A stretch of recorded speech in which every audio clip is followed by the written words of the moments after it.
What's the meaning of blank?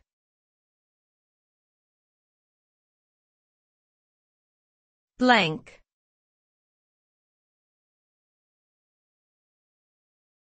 Blank.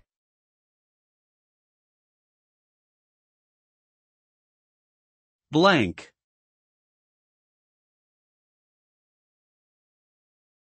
Blank.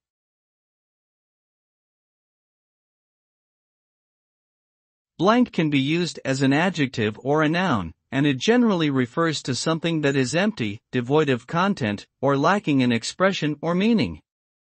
As an adjective, blank can describe a blank space on a page, a person's expressionless face, or a mind that is devoid of thoughts. As a noun, blank can refer to a blank piece of paper or a blank stare.